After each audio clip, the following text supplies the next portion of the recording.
Bismillahirrahmanirrahim. Assalamualaikum warahmatullahi wabarakatuh. Perkenalkan, nama saya Ririn Raini Rahmati Nanda. Perkenalkan, nama saya Iblut Binurul Badi dari Program Studi Pendidikan Biologi Universitas Majalengka. Pada video kali ini, kami akan menjelaskan tentang siklus hidrologi. Selamat menyaksikan. Siklus hidrologi merupakan siklus atau sirkulasi air yang berasal dari bumi, kemudian menuju ke atmosfer, dan kembali lagi ke bumi yang berlangsung secara terus-menerus. Ketika adanya pemanasan sinar matahari, maka air yang ada di laut itu akan menguap melalui proses yang bernama evaporasi. Apa itu evaporasi? Evaporasi adalah peristiwa berubahnya air yang ada di dalam permukaan bumi menjadi uap air dan naik ke lapisan atmosfer.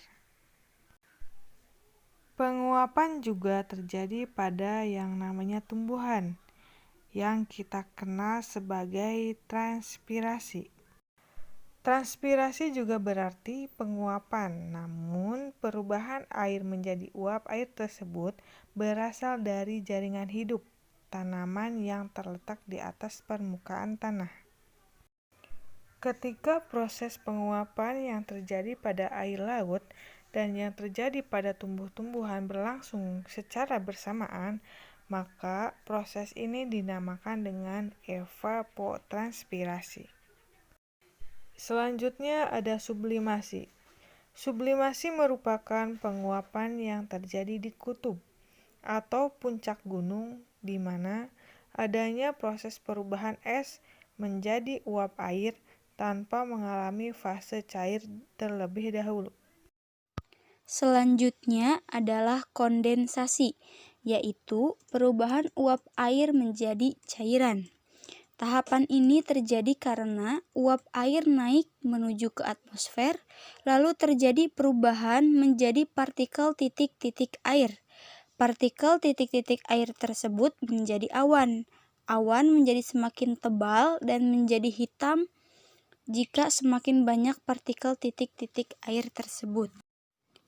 Adveksi merupakan sebuah proses perpindahan pada awan. Awan yang sudah terbentuk dalam proses tadi akan berpindah dan menyebar ke lain tempat, misalnya dari lautan menuju ke daratan. Faktor yang menyebabkan terjadi perpindahan tersebut adalah pergerakan dari angin dan juga tekanan pada udara. Tahapan setelah adveksi adalah presipitasi.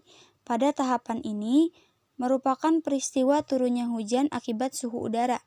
Semakin rendah suhu udara, maka bisa menjadi hujan es maupun hujan salju yang berada pada titik di bawah 0 derajat Celcius.